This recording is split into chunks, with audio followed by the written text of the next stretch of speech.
Buenas tardes Good por afternoon, estas everyone. latitudes. Good Eh, afternoon to everybody in bienvenidos this side y of the globe.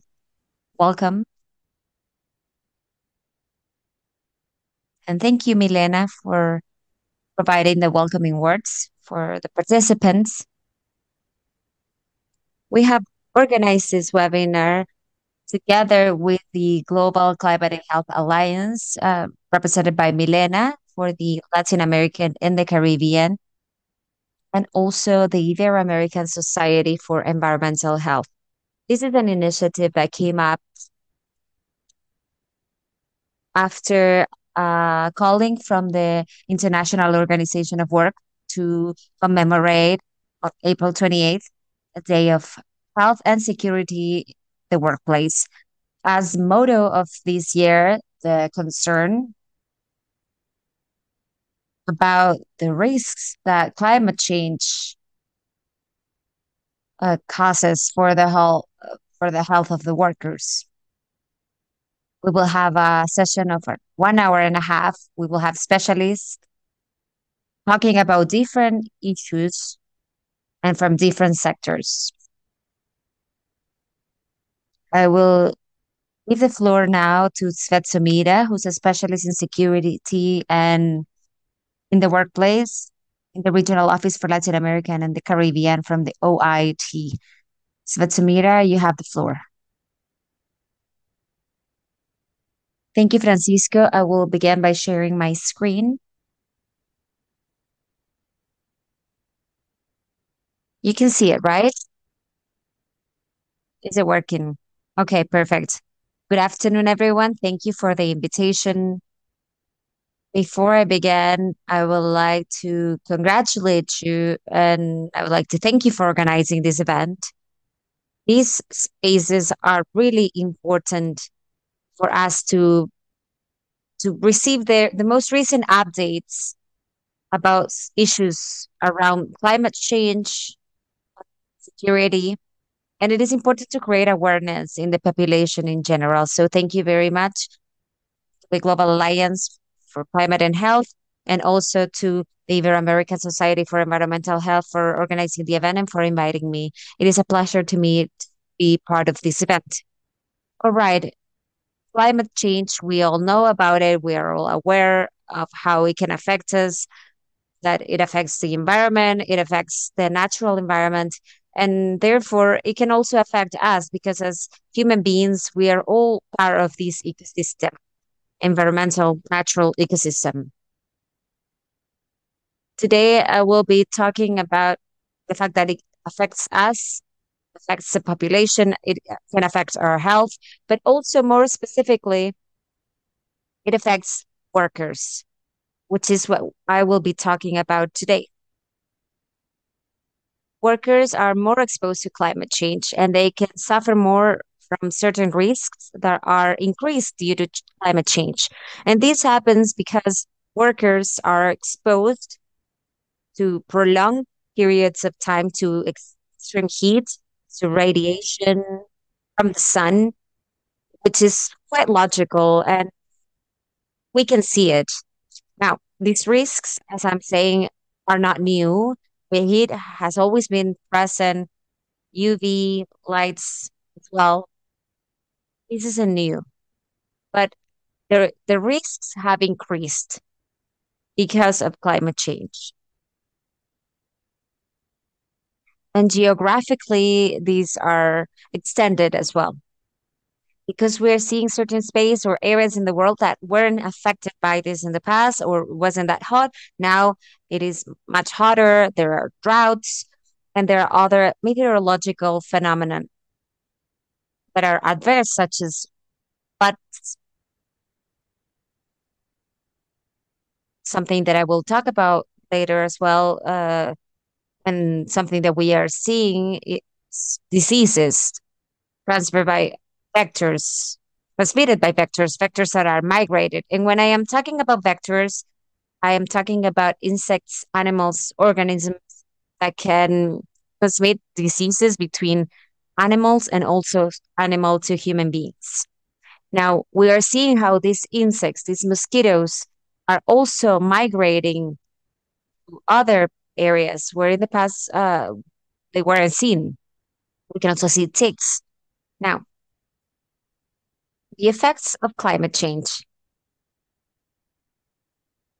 cause deterioration of the labor conditions and also a higher risk for workers to suffer an injury or a disease. The effects on health are several, from injuries.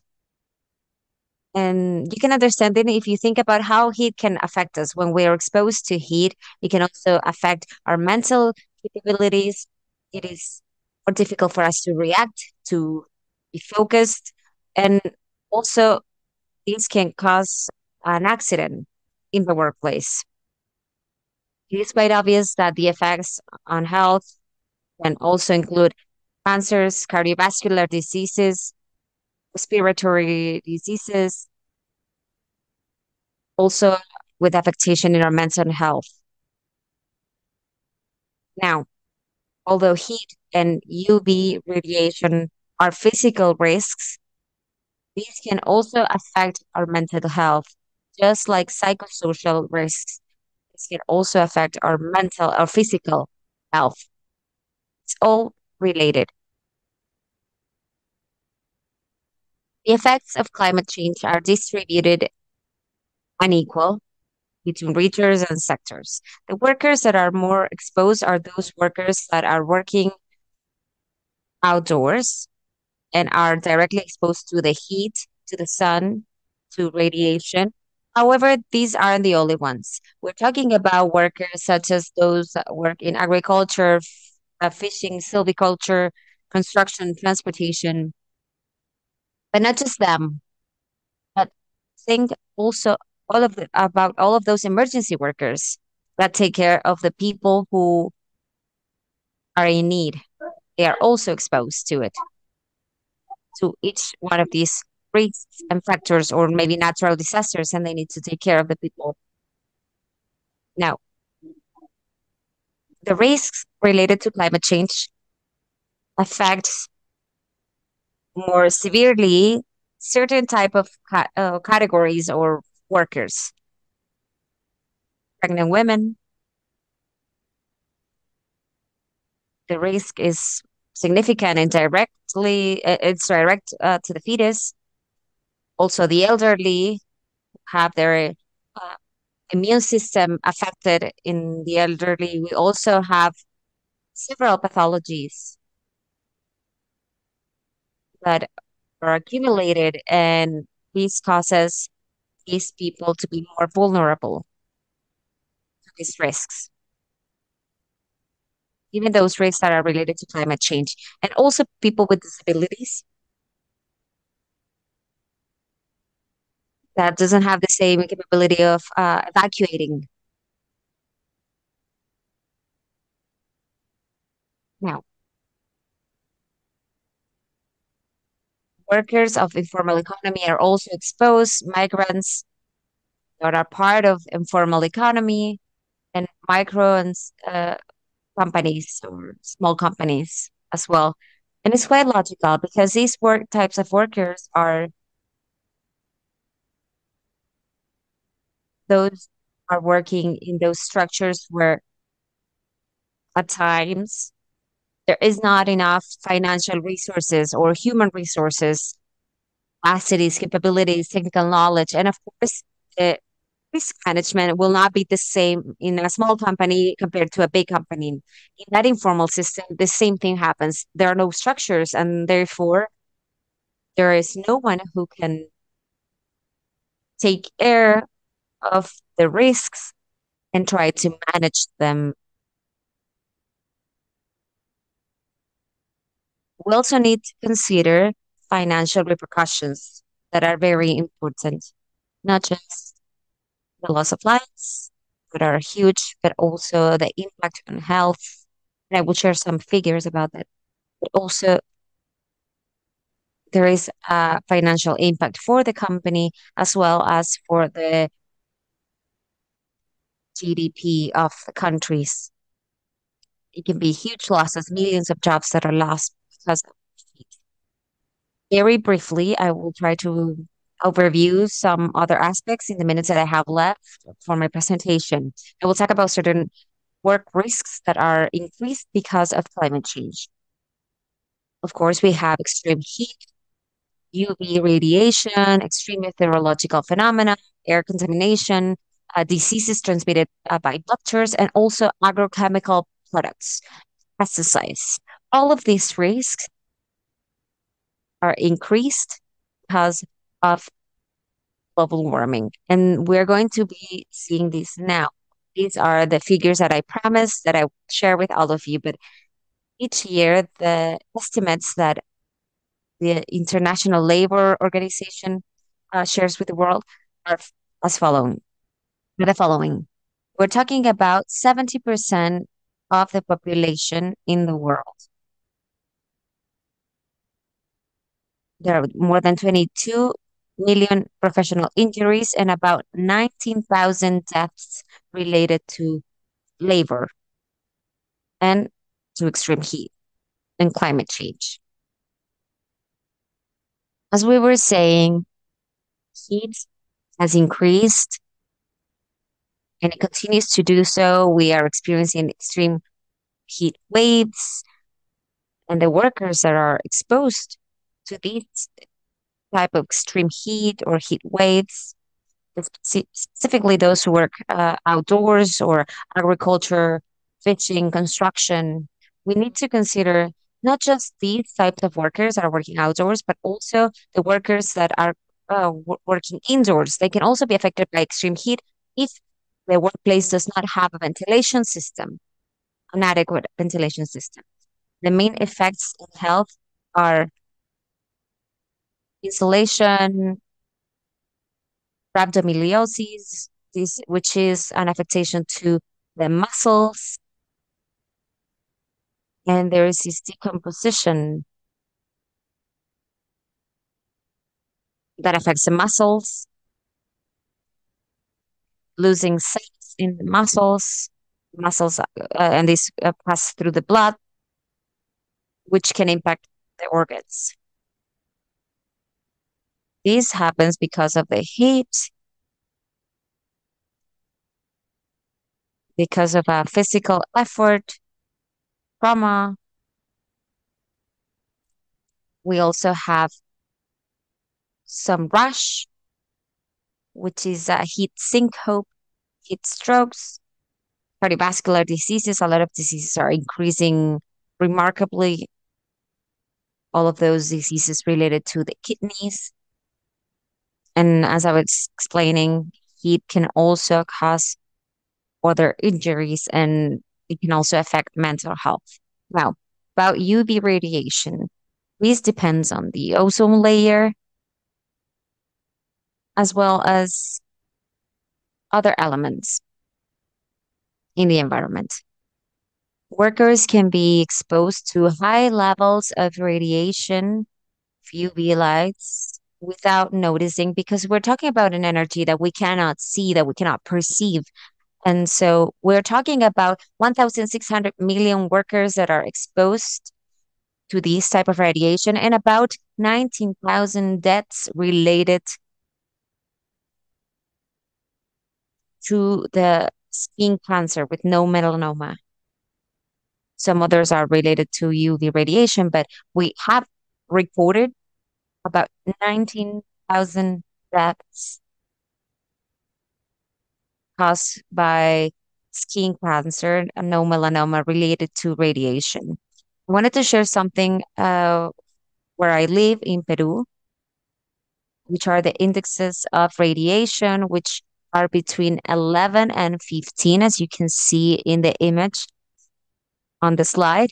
We are talking about extremely high radiation in a period of time where we shouldn't be affected by it. We are leaving summer behind. We're leaving those peaks, right? We have seen some peaks that have reached the maximum possible level of UV radiation.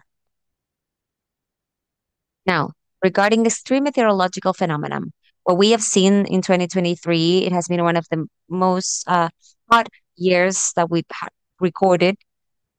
Also, the more deadly wildfires in history in Europe as well as Hawaii. Hawaii had a wildfire that destroyed about a whole city with more than 100 people who died. There have been a lot of fires. I think today in Central America, there are a lot of wildfires, uncontrollable wildfires. And we are seeing each time more and more extreme meteorological phenomena from different nature. We're talking about not just extreme heat waves, but also droughts, fires, but also snow, tropical cyclones, tornadoes, electric storms that are also killing workers. Now, of course, here those who are most exposed are those that are working outdoors, but also emergency workers. The main effects for health are trauma injuries, burns, injuries in the respiratory tract line, diseases because of biological risks, effects of chemical substances that are toxic, physical emotional fatigue.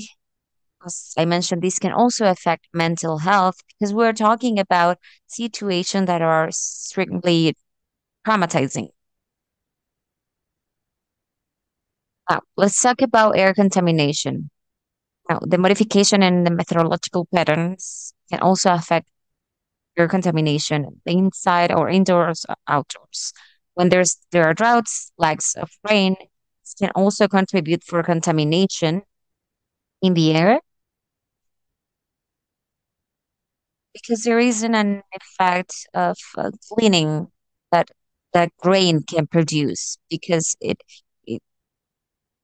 moves those contaminants that are in the air. The rain can help for plants can help plants to uh, to do the process of photosynthesis, to release and to release O2 and obtain CO2. And so with the fires, we can see how it can also affect the air that we breathe.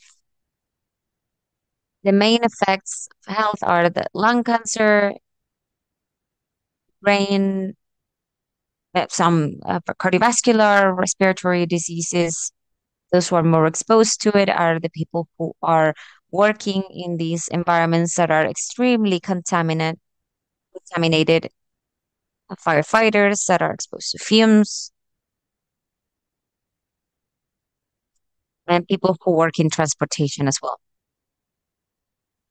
in highways or maybe in places where there are a lot of industry and therefore a lot of contamination in the atmosphere. Now, about those diseases transmitted by vectors, I already mentioned some of this. We are seeing an increase in mosquitoes. Mosquitoes can cause diseases such as dengue or chikungunya. And actually, here in Peru, authorities are talking about an increase in 3 or 4 times more than other years.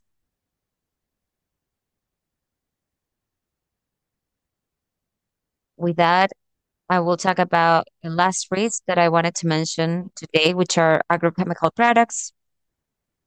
The use of pesticides is also affecting climate change because we are losing fertile soil. Some areas are certified, increase in the sea level, new pests that are adapted to pesticides. All of these will lead to an increase in the use of pesticides or new pesticides.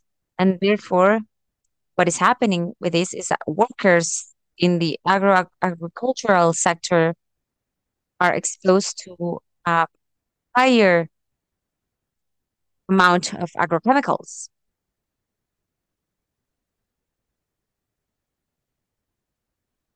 There is a relationship between the different risks. Workers are exposed to the heat. The heat can cause more evaporation.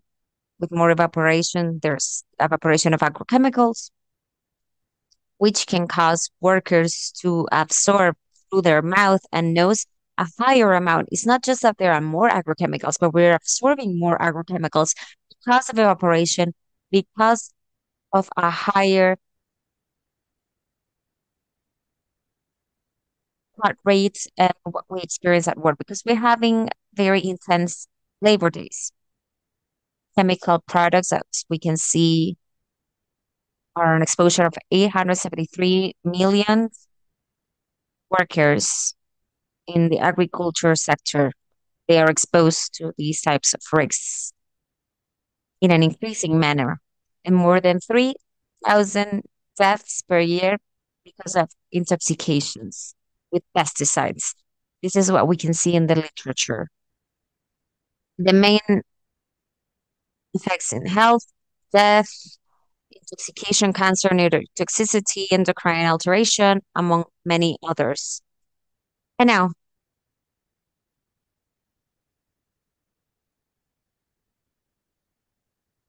all of these risks of climate change can also affect our mental health, not just our physical health. We cannot think about this dichotomy that that we were used to talk about. And to conclude, I wanted to share with all of you that so far I've shared some pessimistic figures, but I wanted to conclude with something a little bit more positive. Now, all those labor risks that are affected by climate change can be managed. And this is what we need to remember. What's necessary from us is act now, not tomorrow. This is something that is affecting us now, and it will get worse in time because there is an increase in temperatures, an increase which is constant, and therefore we need measures to be made at the public sector level, also private sector level, and management systems for health and security at the workplace. There should be training for workers and also for employers. It's necessary to have awareness campaigns so that everybody is aware of these risks. Because I can assure you, not everybody knows about them. It is important for people to know what to do and what types of measures they should be making in order to be protected of these risks. In many countries, they are starting to make measures at the regulation level regarding how we can assess thermal stress, some other specific measures for thermal stress because of heat, and how we can hydrate ourselves and heat stress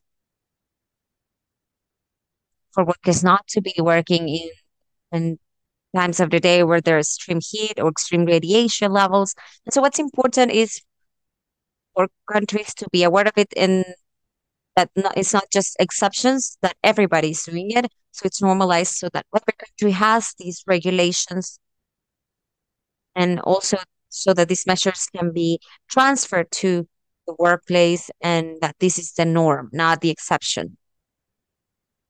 And with that, I conclude. Thank you once again for the invitation. Congratulations for organizing. And let's remember that it's always better to work the prevention, do the prevention.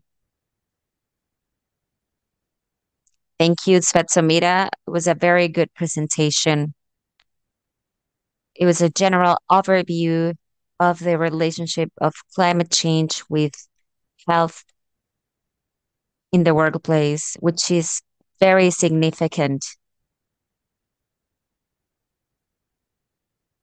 So thank you very much for your presentation.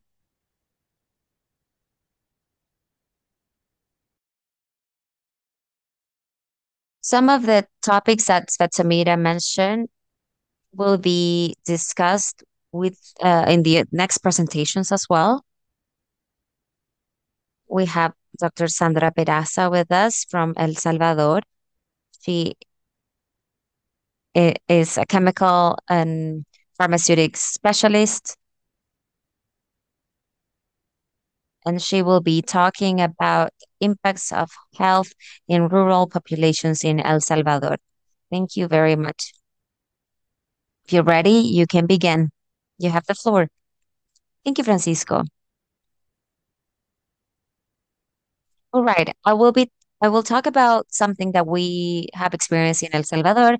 As Francisco said, I am coordinator of the SAFRA program and the heat stress and chronic kidney disease program is work with the NGO La Isla Network that has a scope beyond our region.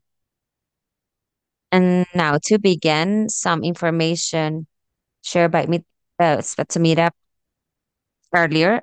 According to OPS, in the Americas, about 5.5 million, we experience 5.5 million deaths per year. 80% of these deaths are caused because of non-transmittable diseases. Each year, also in the region, in the American region, 2.2 million people between 30 and 69 years old, which is about 40% of all deaths, die prematurely because of these diseases. This is also related to labor. In 2019, the mortality rate adjusted by age and based on kidney diseases estimated 15.6 deaths per 100,000 inhabitants. These can vary depending on the latitude of each country. If we compare these two extremes, Nicaragua amounts for 73.9 deaths per 100,000 inhabitants. But in Canada, it's only 5 deaths per 100,000 inhabitants, which is a clear difference in the deaths caused because of chronic kidney diseases in these areas of the continent. Now, the countries that have a higher mortality rate because of chronic kidney diseases, adjusted per age, are in the same order, in this order: Nicaragua, El Salvador, Bolivia, Guatemala, Suriname, Honduras, and Ecuador, which puts us as a country, my country of origin, El Salvador, in the second place of these death causes related to kidney diseases. This is information from the Ministry of Health of El Salvador and is based on a poll of 2015 where we can see that chronic kidney disease, traditional disease, can be compared with what we have called in the region as chronic kidney disease non-traditional or Mesoamerican chronopathy. We can see that these kidney disease, both of them, happen in bigger proportion in men, but with a bigger difference in the Mesoamerican kidney disease or non-traditional kidney disease with 6.1% for men and 2.2% in women, which is also related to work. This is because men are more exposed because of their work to all of these issues because of construction or other sectors. We can also see that if you know the geography for El Salvador, the areas most affected are the paracentral and oriental areas, and in different types of nephropathy, traditional as non-traditional. But there is a very clear, something very clear. We have 7.1% in the paracentral area and a 5.2 in the eastern area. These are areas in which cultivation of cotton or sugarcane or others that take place in places with high temperatures and open areas are also very high. We can see the relationship between the type of cultivation, the environmental conditions, and also the work in these areas. This is all very related to the prevalence of those non-traditional kidney diseases. This graph shows us the proportion of people or how is distributed the amount of people who are receiving kidney replacement therapy in El Salvador. This is for 2021. We can see in red patients that are undergoing kidney therapy who have hypertension.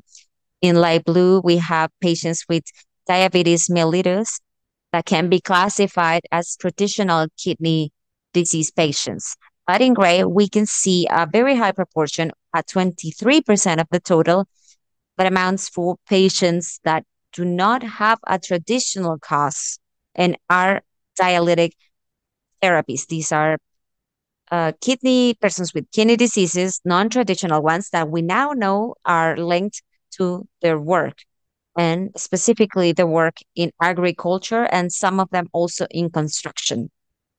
It is a very considerable proportion. And what's interesting about this is that these 23% of patients that are undergoing renal or kidney replacement therapy could not be there if we were doing the right thing in the workplace.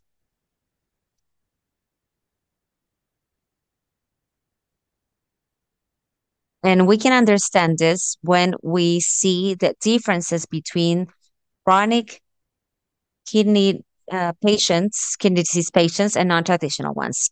The traditional ones are usually the elderly, men or women, who can have diabetes, hypertension, or obesity related to it, and that clinically are distributed worldwide and present high proteinuria in their urine tests. In change, non traditional kidney disease patients are people in working age that are exposed of working age that are exposed to hard work in non-favorable climatic conditions and that do not have access to a good program of work assistance or risk prevention in the workplace, and their creatinine is altered, but they do not present proteinuria. These have been widely identified in Central America, India, Sri Lanka, Mexico, as well as other countries that have very uh, uh, high temperatures. In the past years, in the past 2 decades, this topic has been studied, the non-traditional chronic kidney diseases, and there are publications, scientific publications that have said that extreme heat stress is a factor or in these different groups of workers and in a lesser proportion in other groups as well. And workers have been studied, such as as the worker of OITs mentioned earlier, because the level of exposure are higher. These are smaller groups, and it has been very clear of what this disease. But this can also affect non-workers that are exposed to that same factors. Let's see the second one. Now, let's understand then that climate change, as we can see in the image of the right, that graph to the right, in the presentation, that the temperatures of the planet have increased in the past 20 years very drastically and apparently not going back, which has changed the conditions. And then this extreme heat, as well as with hard work, which means an elevation in the metabolism. And if metabolism is increased, temperature or body temperature is increased of the worker or the person in particular. And now, if we have all of this, along with the lack of protective measures or protective measures that are insufficient, well, if you have those three factors, all of it can turn into diseases or other factors such as more accidents in the workplace, immediate effects such as headaches, heat strokes, loss of consciousness, vomit, and also some diseases such as non-traditional chronic kidney disease. What I am showing is a graph of the temperature conditions measured during SAFRA in El Salvador in areas where there is sugarcane work. You can see in blue an area of about 500 to 300 above sea level, where the levels of exposures to the heat are overcome at around 8 a.m. While in the coast, from 7 a.m., we can see that the temperatures are at the limit of exposure. And these limit of exposures are established by international standards such as OSHA. And what it means is that from early in the morning, it is very necessary to make some certain measures for workers to have certain pauses, break pauses, to hydrate, uh, so that and also that they can have shade, so that they can reduce their body temperature, and so that they don't, so that they are not affected to heat stress. There are certain times of the day where certain types of work shouldn't be happening if these measures are not taken. Next one, please. What you can see here are results from studies that we did recently to measure the prevalence of chronic kidney diseases in SAFRA. And we can see how, if we do a baseline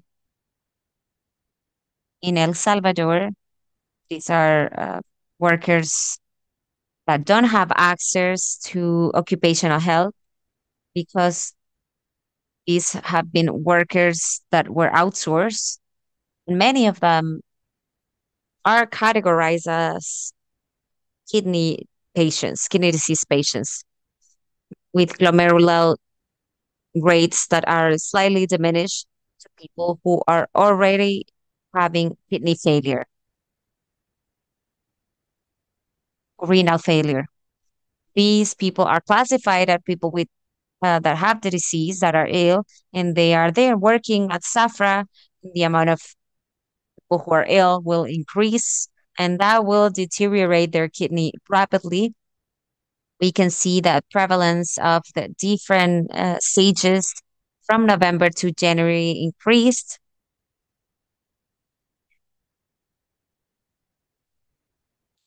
And that is because they don't have any protective measure.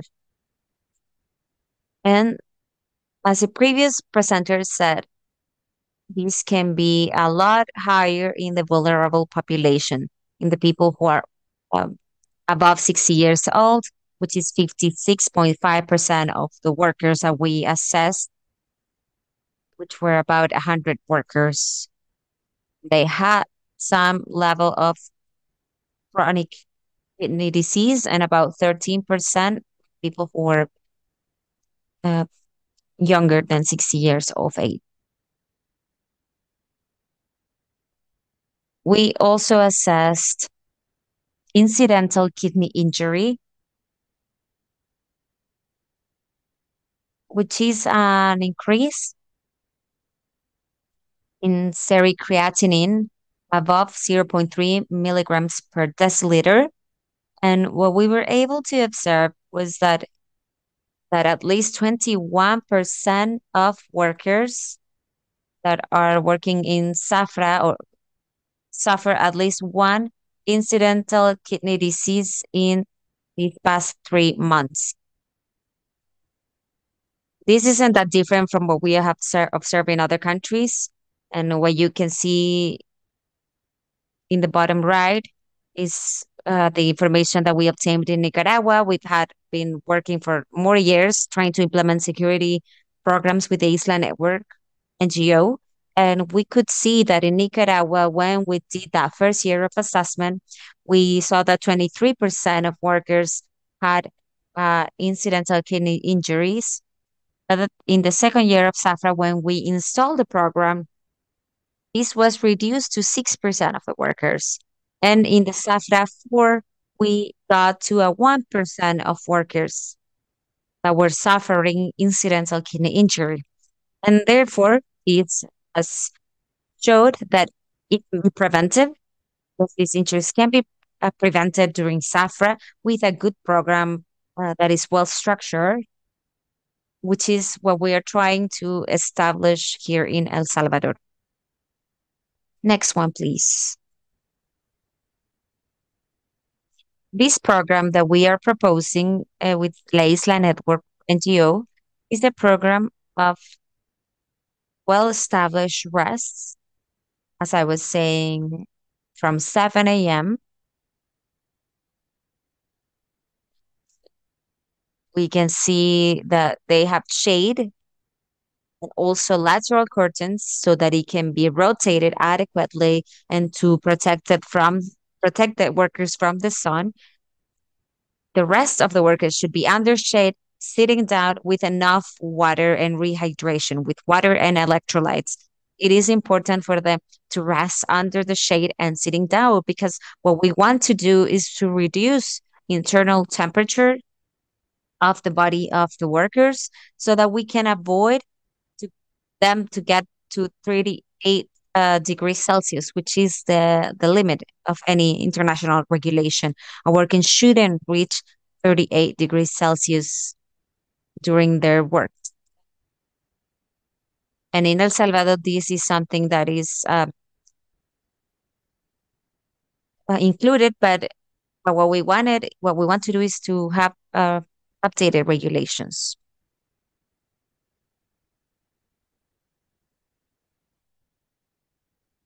This is a REST programs that was established in Nicaragua. You can see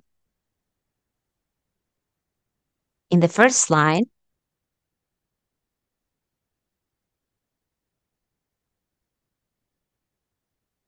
that they already had rest times, our program from 6 a.m., and they would end the workday at noon. And so this means that they had to work from 6 a.m. to noon. And these were only 6 hours of work. These are sugarcane workers in Nicaragua, but we still had a prevalence of 27%. And workers with filtration rates, glomerular rates beyond above 60, which is a moderate chronic kidney disease. In SAFRA 2, we increased rest starting at 8 a.m. and we were able to reduce the IKIs, which is incidental kidney injuries. However, in SAFRA 3, we increased with one extra rest time from 7 a.m. With that, the prevalence of incidental kidney injuries was 0.6%. With that, we were actually able to reduce the disease entirely or the appearance of initial kidney disease or acute events during SAFRA. But only when rest started. From when the rest pauses or breaks started at 7 a.m. Now, the most concerning things for a company are if our workers are only going to be working from 6 a.m. to noon, and we're going to be having rest from 7 a.m., then what will happen with productivity? Well, in Nicaragua, we were able to prove that productivity increased or improved when we reduced the hours of work and when we increased rests. We can see that in the second year, the hours of work were 8 hours with program rests, and we were able to increase productivity from 4.75 tons per day in average per worker to 5.8. But now, with a well established program, we are working from 6 to 12 to noon, 6 a.m. to noon. And if we leave out all of the rest times, the hours or effective hours worked are 4 hours. And with that, we were able to increase productivity to a 6.2 tons in average per day per work. A healthy worker can produce more. Next one, please.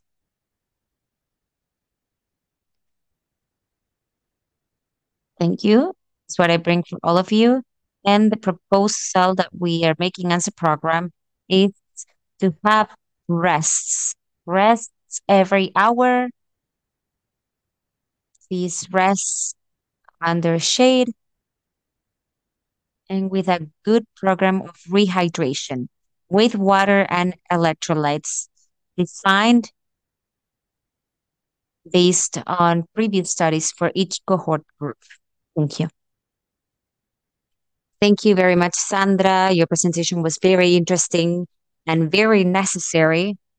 It's necessary to show that the care of the health workers can be improved and also productivity.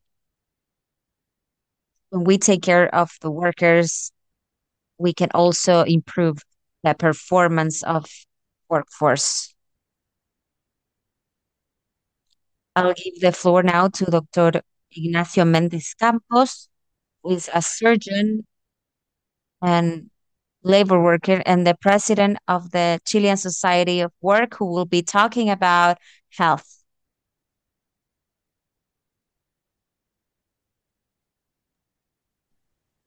Jose Ignacio, whenever you're ready.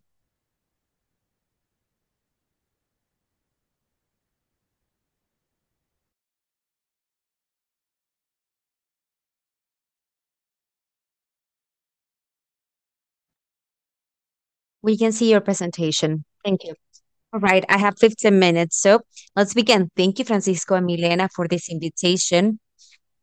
And I will talk about mental health for those who work in the health sectors. And I thought about it and I wanted to think about how to share my experiences and knowledge so that we could make this conversation more interesting. And I think that the focus of this presentation, if we as workers want to have an active role in the health sectors or in this climate change, we those who work in health sector need to be okay, and that is the goal of this presentation. And we know that in the context of the pandemic, but also before the pandemic, to work in the whole in the health sector as a doctor, nurse, kinesiologist, occupational therapist has certain risks and certain conditions. And this is what I want to share with all of you in the presentation. Because if you want to be okay, we need to identify them, we need to know it, and we need to manage it. And which is why those who work in occupational health have a challenge today, which is facing these challenges of climate change. And those who are working for a long, have been working in mental health for a long time, in a way, need to know how, from the point of view of the management of work or occupational risk, and have a mental map so that we can look at it and see where to go, where to move forward. Now, very briefly, I would like to remind you something that seems very logic, but health and work are strictly related. We know that in order to work, we need to have health. And if we lose our health, we won't have access to uh, different sources of work. Likewise, we know that if we work, our health can be damaged.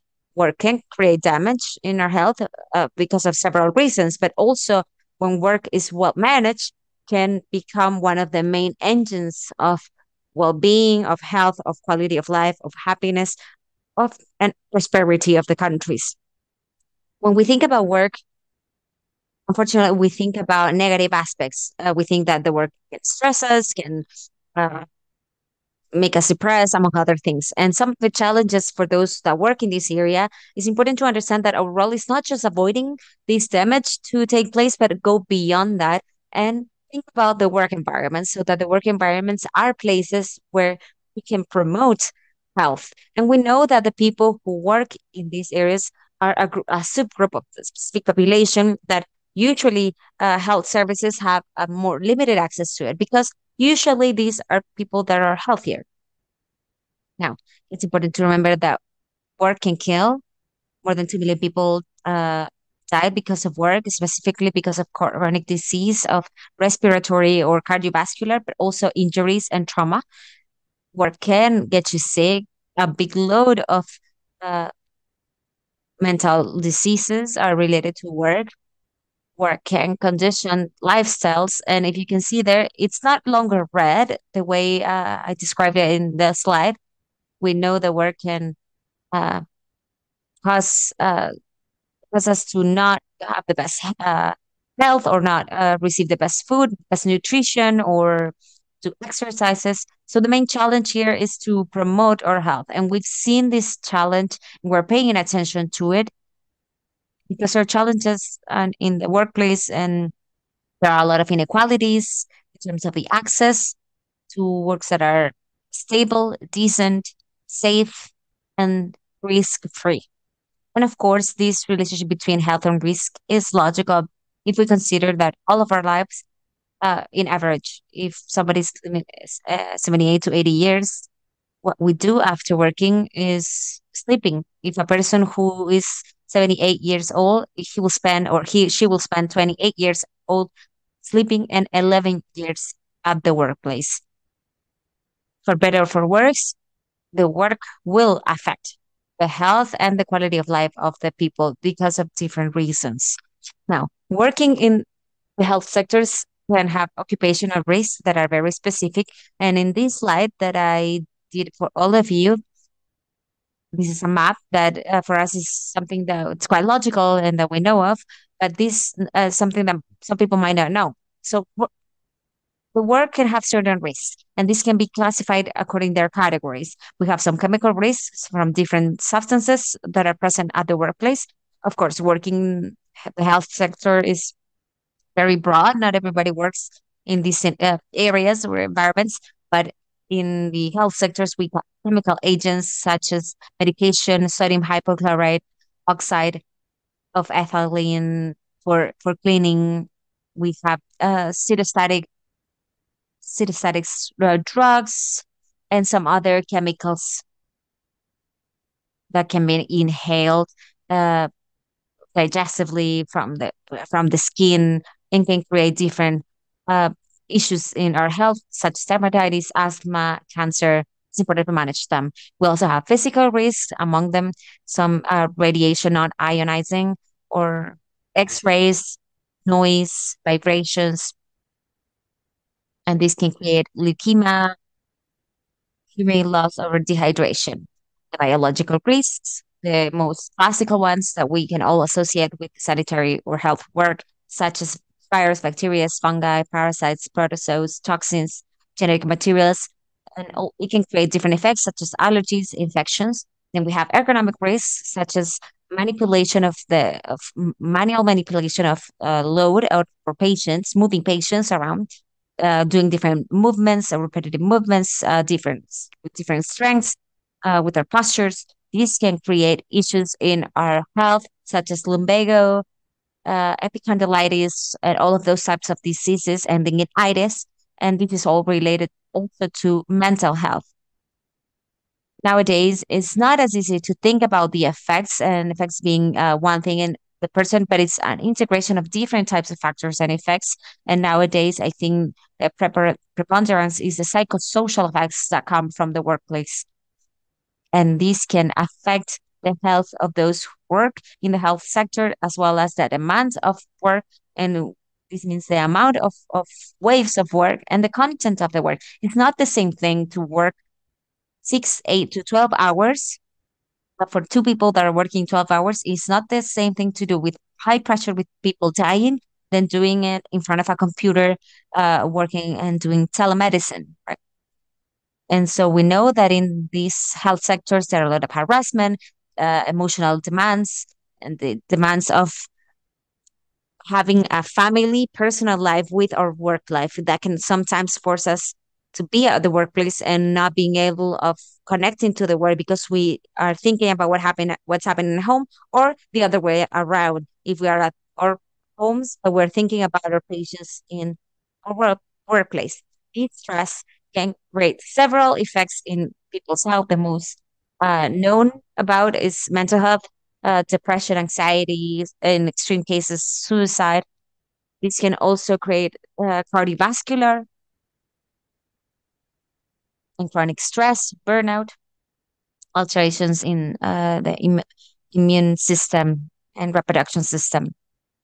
And then we have security risks that can cause injuries for those who work in emergencies associated to climate events. We know that are people that are risk of falling, of having a physical aggression because of the violence of patients that can also lead to death, injuries, trauma.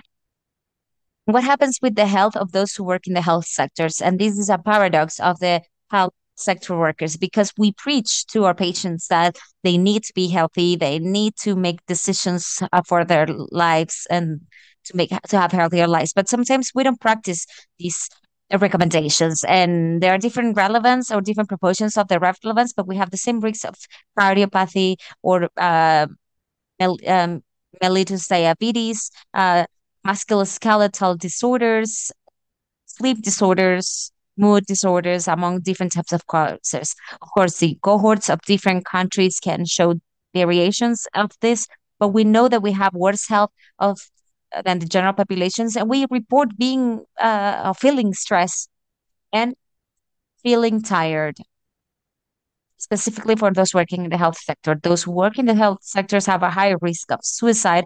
This can vary uh, depending on the professional or the area that they're working in. And in the areas specifically focusing doctors, it can vary between specialists, between the areas of the doctors. And the worst scenario could be suicide. And when I mentioned that they preach but not practice, why does it happen? It happens in theory, it happens in the university. In the university, the theory is very clear, but it's hard to apply it because there are certain hurdles that come from our work to have these healthy lifestyles. And if we have these hurdles, it can also be related to the country, the profession, and the amount of hours that I'm working a day. So there is a lack of flexibility.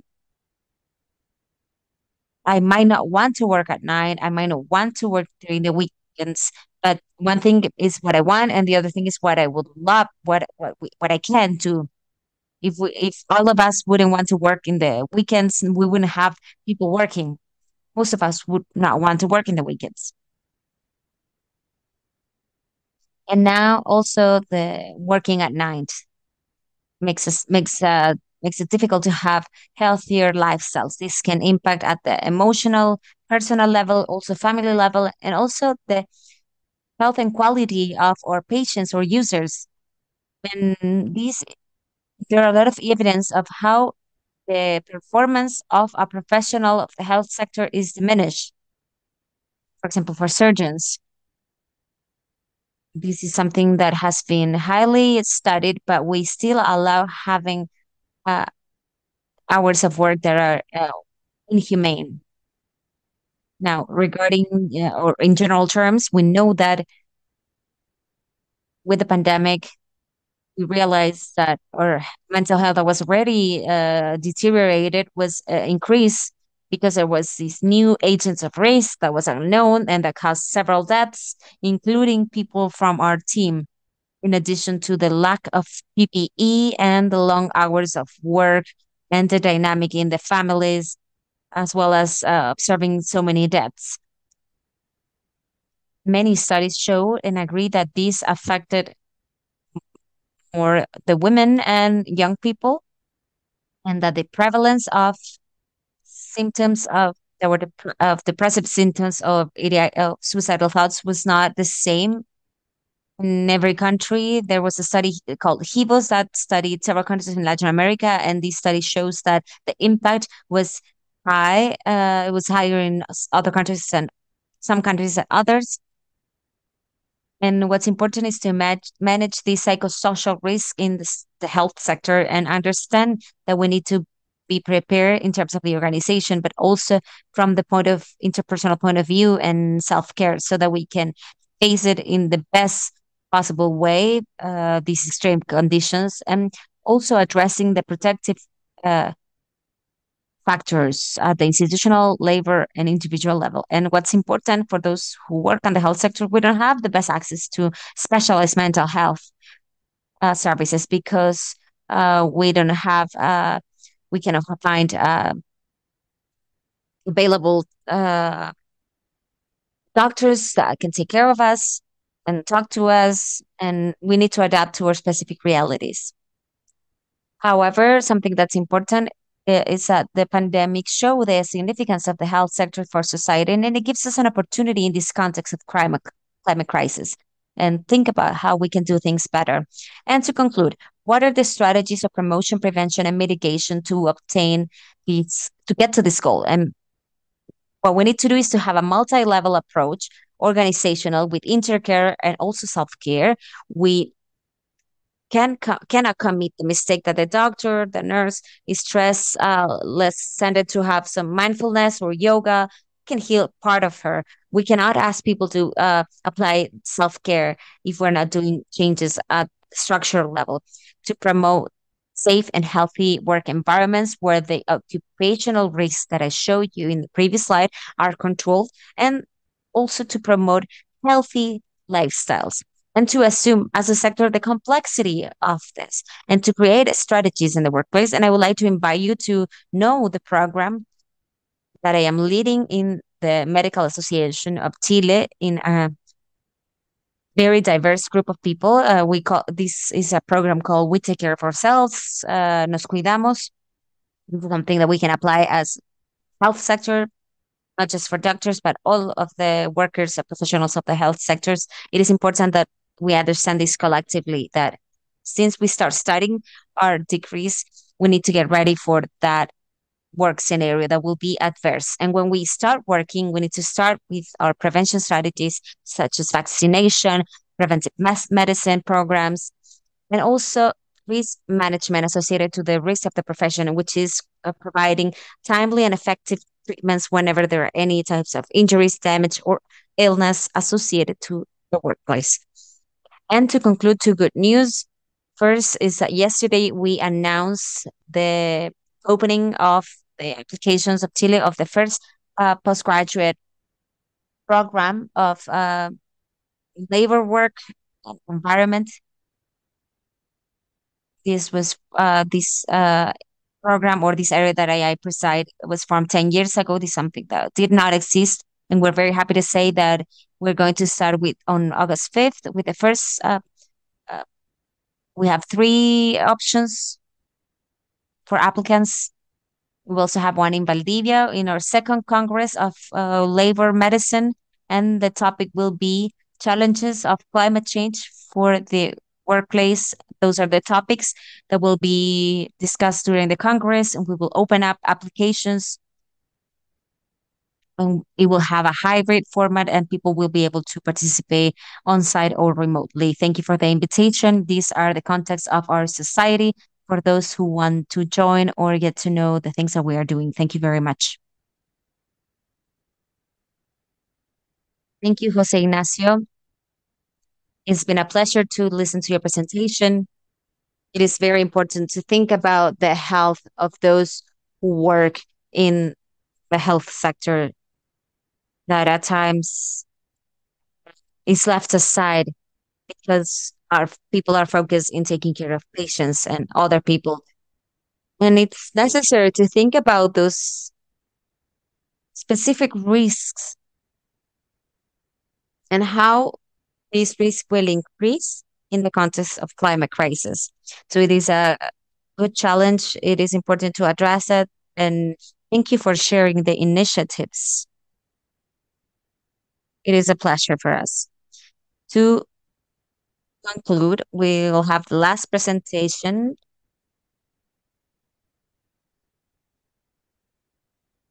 We have our colleague Patricia Caro, specialist in environmental toxicology and also firefighter of Bogota, and it's ascribed to the San Jose Hospital of Bogota as toxicologist. She will tell us or share a presentation of health and security of firefighters in wildfires, thinking about health of the people who take care of us whenever we are experiencing extreme events favored by climate change or that happen because of climate change. Presentation can be seen on screen, so the floor is yours. Thank you very much. You can see the slides and hear me, right? Thank you for the invitation. We are going to be talking about something that's very specific because when you want to find what has been posed for the first responders personnel, there are many studies done. We know that there are several wildfires and how can it affect them or what happens to the people who live nearby wildfires, but we never would focus on who is there and who is affected by it and what are the risks.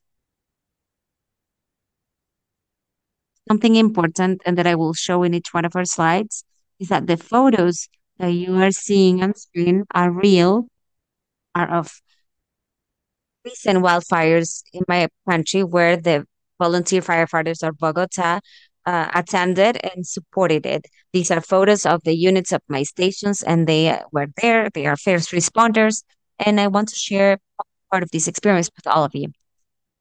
Regarding wildfires in South America, we have Brazil as a country having most wildfires. Then we have Bolivia and Venezuela. And of course, we also have Paraguay, Colombia, Peru, and Chile with a lower percentage. But when you see the amount of wildfires, it is quite big. It's very significant.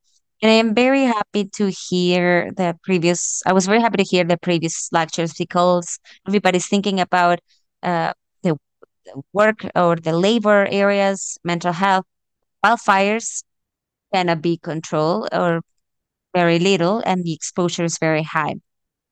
This is 2023. What can we think about 2024? What could happen in 2024?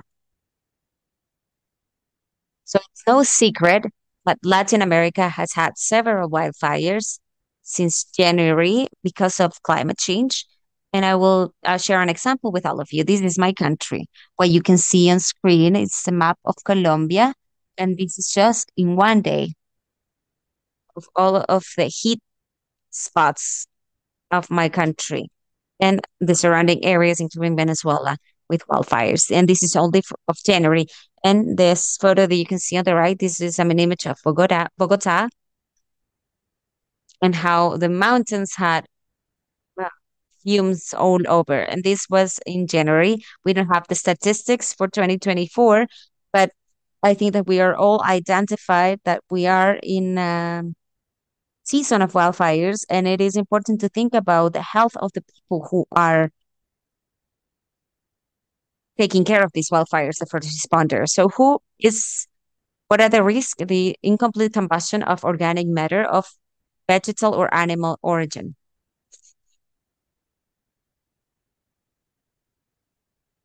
However, and in areas of where there are wildfires, we can also find houses with different materials can also get burned. So we wouldn't have only a wildfire, but also a structural fire. So the toxics can change. However, the highly described toxic are the ones that I am showing here. Polycyclic aromatic 2.5 micras, alkanes, aldehydes, levoglucan, dioxides, and certain reports of carbon monoxide without being an instructional fire. When we think about all of the people who are the first responders in a forest fire, can be exposed to all of these dangers. I will talk about the polycyclic aromatic hydrocarbons, which is a main issue that we have at this moment, and we don't have the right way to prevent to this, which is a real issue that we're having. So, what are the risks of the first responders? Prolonged exposures. Wildfires do not last minutes or seconds, they can last several days. The, the amount of hours worked in a day can be 2 hours or even 36 hours or even higher hours of work. This is a context where the physical demand is very big. And of course, the use of personal protection equipment is partial. Why partial? Because of the physical demand, because using a mask or half a mask can also create an over uh, effort in the context of this wildfire, and the use of PPE will not be complete. And also, it is important to understand these acute and chronic risks. It depends on who is the first responders. Possibly, a wildfire firefighter is more exposed to these type of fires versus a paramedic that was on shift and it's their turn to be part of the response. There are certain times in the year where there might not be any wildfires and the exposure will change. There are other seasons where we have much more. What are the main systems in the body that are affected? And now I could be telling you how it affects all systems because it can affect the liver, kidney, the skin, among others. But I was very surprised by these three systems. The sympathetic nervous system related to adrenaline, the lungs, and the heart. And I must admit that the cardiovascular part is that is more described and that I will be talking about today. I will focus on these three, but we can see it can affect different organs and systems differently. So at the cardiovascular level, we've seen that the work in a wildfire to be in a wildfire creates more production of pro-inflammatory mediators, interleukin 8, C-reactive protein. It creates oxidative stress, which is very risky for all of us because it is a risk of cancer. It can create free radicals, renal failure, hepatic failure. The fact that many inflammatory mediators are synthesized, you can have and many issues at the short term.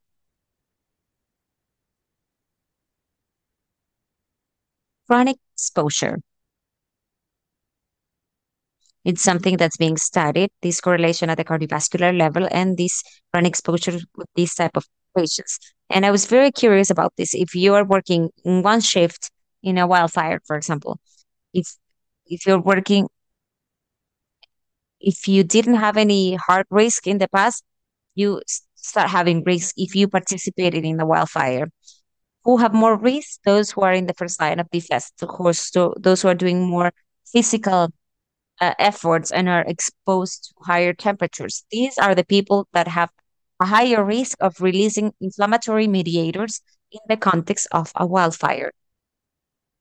When doing the research, I found two studies that I thought were very interesting.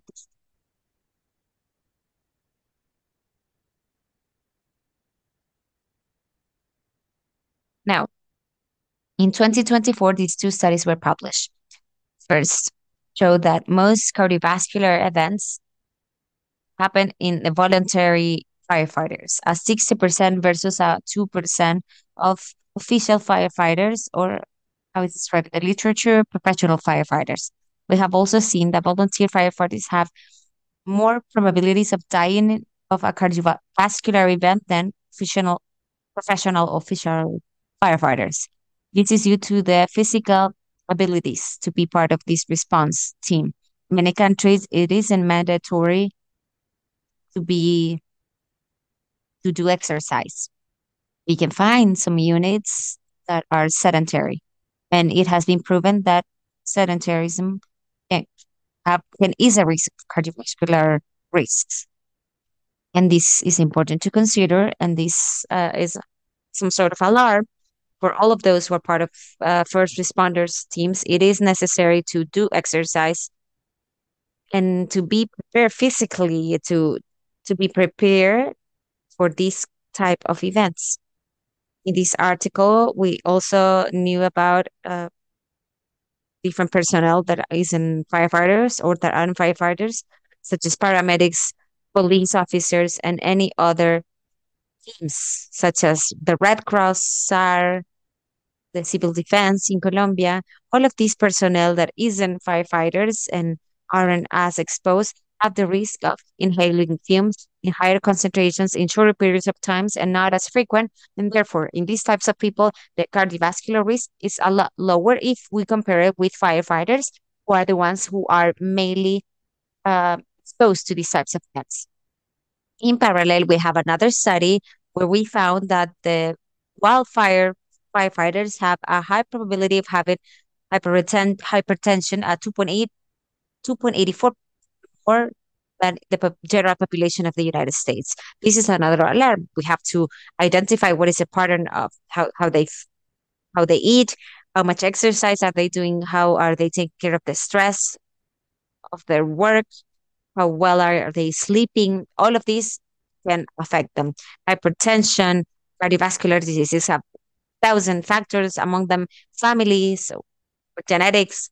And if any of you are part of our response teams or take care of people who are exposed to wildfires, we all have two alarms. We have the cardiovascular risk if you have another events in the past, and hypertension. At the respiratory level, we have acute and chronic. We have acute bronchitis, tracheitis, pneumonitis, because the fumes are, it's an irritant. We have leukocyte infiltration of submucosa, extraction, a lack of oxygen, an alveolar injury, an emphysema, alteration in the gas exchange, and several risks in the short and mid-term because of that injury. At the chronic level, and this is more described for those who are taking care of this more frequently, we have risks of interstitial pneumonias, irritations, thickening of interstitial. We have risk of chronic bronchitis because of changes in the mucus.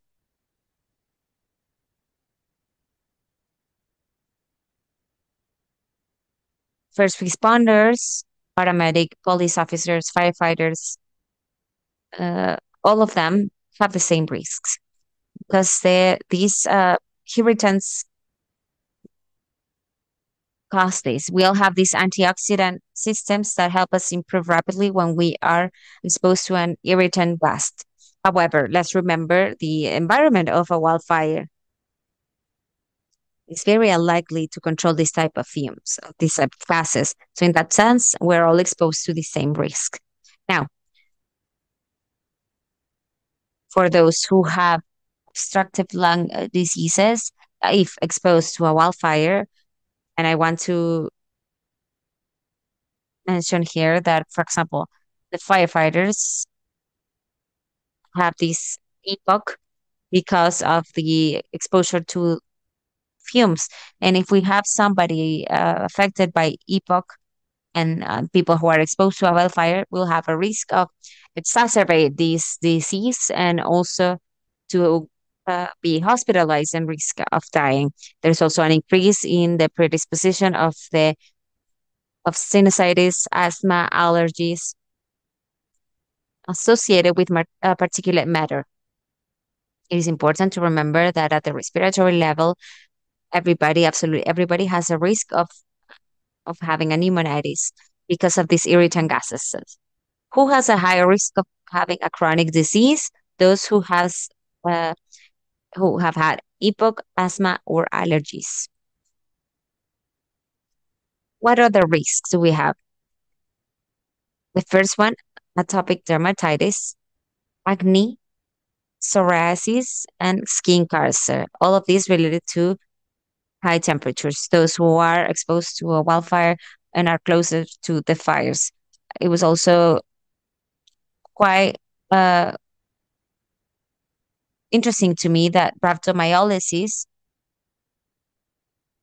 which is a rupture in the muscle, a protein is released. The protein tries to be released through the kidney and create renal failure. And I found a lot of studies about what's the risk for first responders to have this muscular rupture and a kidney failure, and the percentage is quite high. Additionally, this is also associated to two things. The first one, physical demands.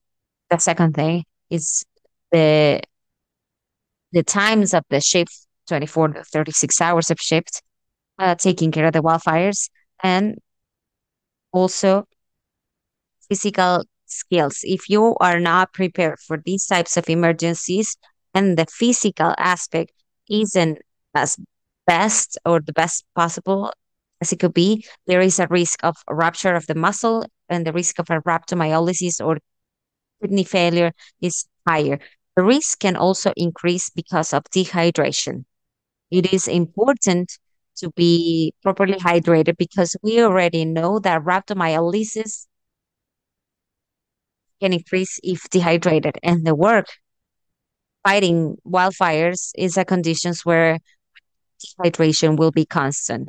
There is a study that I found where they realized, specifically in wildfires, the wildfires firefighters and brigadiers, after 24 hours shifts, after 24 hours fighting the fires, they diminish the strength, power, and the range of movement, which is something that is necessary to strengthen.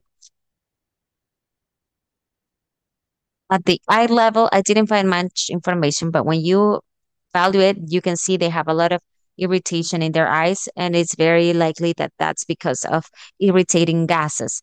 But there aren't, I didn't find much literature related to conjunctivitis and wildfires.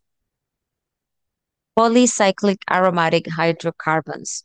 It's a concern that we have. These are toxins, mutagenic, and with mutagenicity, we can see them when pine and eucalyptus is burned, quite common in wildfires. This is also in found in embers, complete combustion or incomplete combustion. And additionally, these are substances that are found in cigarettes. In some articles, we would see that if we have first responders in a wildfire and that also smokes, increases absolutely all cardiovascular, respiratory risks, and also complications related to the aromatic polycyclic aromatic hydrocarbons. Those that have a high molecular weight are much more toxic because are more difficult to degrade, are more liposoluble, and aren't as volatile. These can create skin fat soluble. We can have skin issues, cancers. It can increase an infarct in the myocardium or cerebrovascular accidents. In the literature, we saw that the first responder personnel that smokes and attends wildfires should have some consultancy and help them stop smoking, because if they go to wildfires, the risk of toxicity and cancer will increase significantly. These type of hydrocarbons can create an oxidative stress that is quite significant. And so it is key not to think, we cannot stop thinking about it. And the risk about the populations to be exposed to these polycyclic aromatic hydrocarbons. And it's quite intriguing what you could find.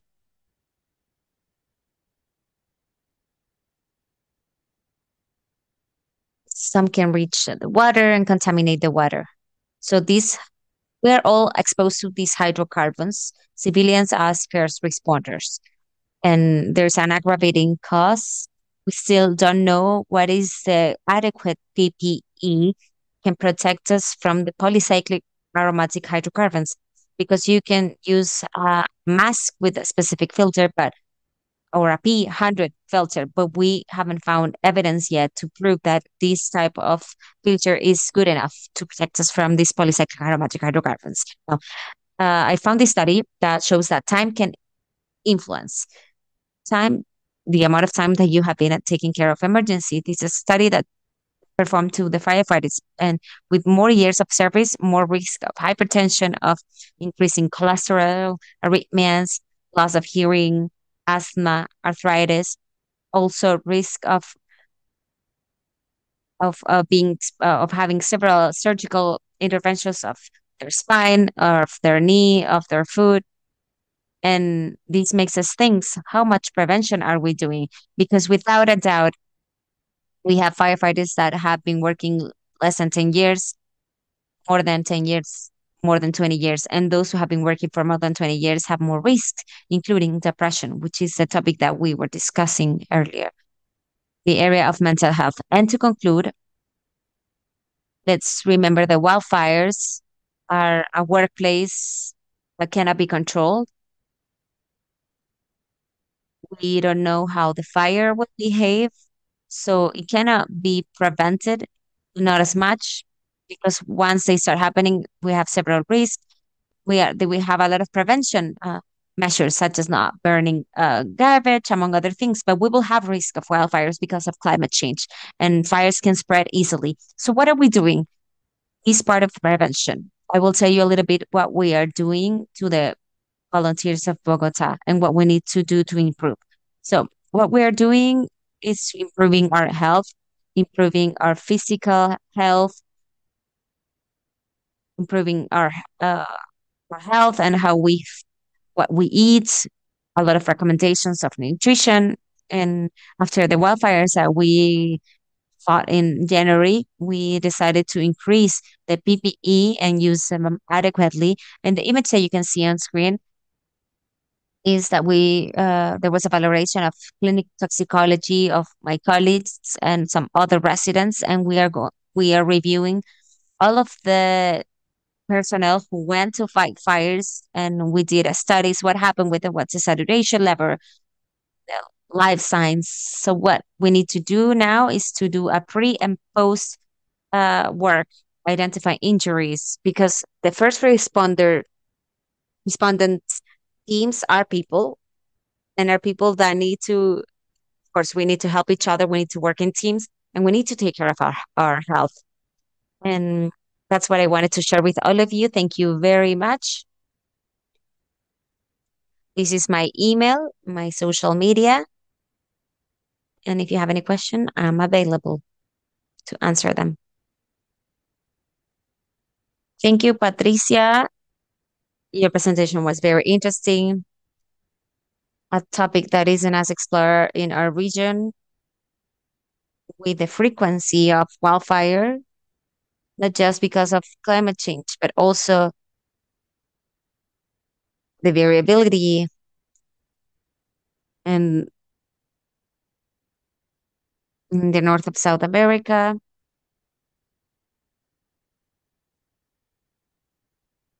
From 2020 to 2022, that season, a lot of fires in Argentina, Chile,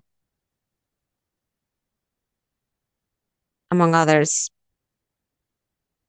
We were thinking with Milena, the other organizer of this event, that from our network of Latin America and the Caribbean of climate and health, we were thinking about the need of having a document or a draft that's going around, a document that addresses climate change, wildfires, and health. And we would like to invite Patricia to contribute from her link, uh, because she works in toxicology and with brigades firefighting. So her contribution will be very valuable. Of course. Elena, would you like to say something else? Yes. Thank you very much to everybody who presented. Thank you for the valuable information shared with all of us.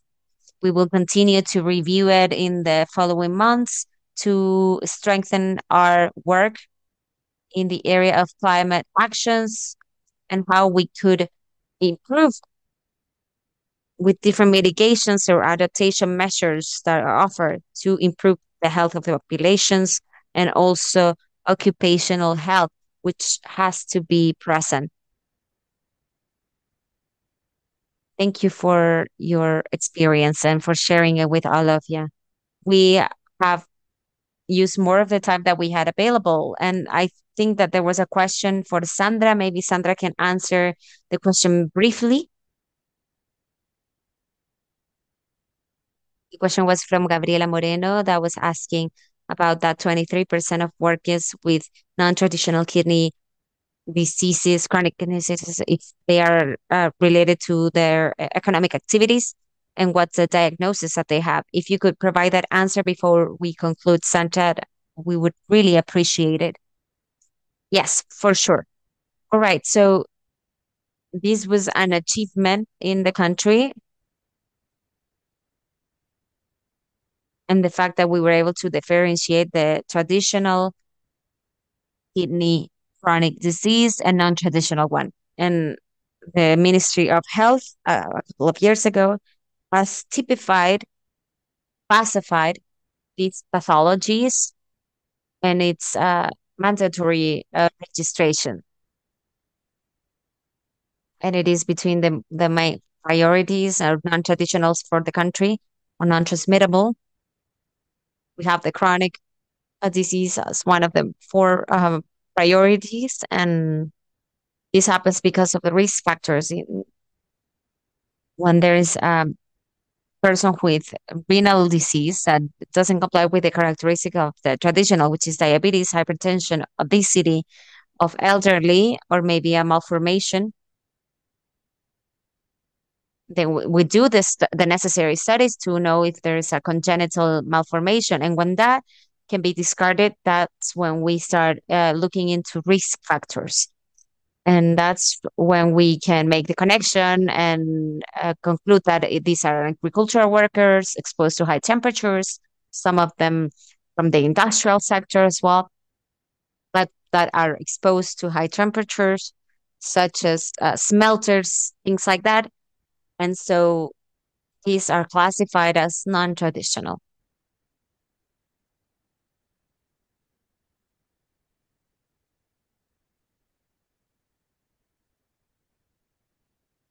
And normally these are symptomatic since it's a very slow damage.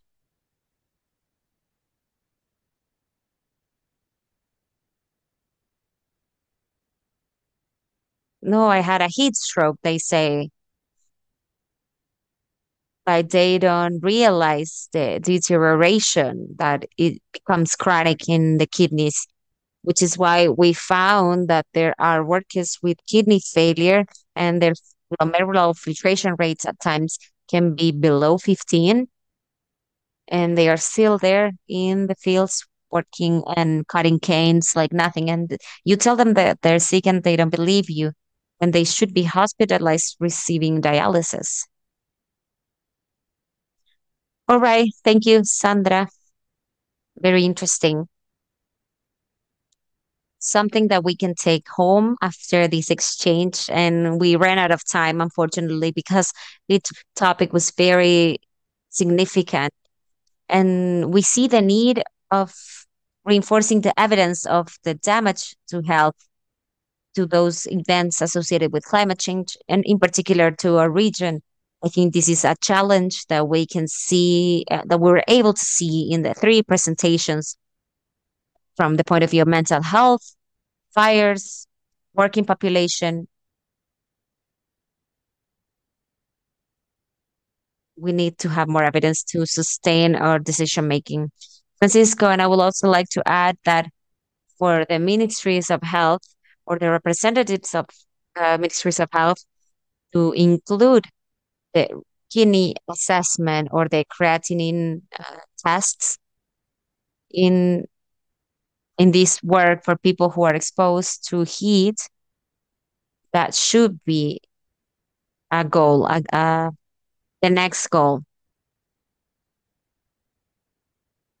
to increase that serum creatinine screening, because sometimes it's overlooked. Each type of people with the disease are overlooked, and when they go to the doctor's office, is because they are needing dialysis and there's no way back, and it could have been detected in advance. All right. Thank you very much. That's a very valuable suggestion to consider in the futures and to include in the policies. I think that there's a lot to learn from Latin America, Central America, as well as the Caribbean, and the great progress that they've had in addressing health related to extreme heat. All right, we use 10 more minutes of our time, and we would like to thank all of you for the interest, for the participation, and we will be talking to all of you later, or we'll communicate with you. We share with you the link of the webinar for those who were unable to participate, or for those who would like to watch it again. You'll have it available. Thank you very much. Thank you, Mile, for the organization. Thank you for being with us in this initiative of talking about health in times of climate crisis. That's all for us. We would like to say goodbye. I hope you have a good end of the week. See you later.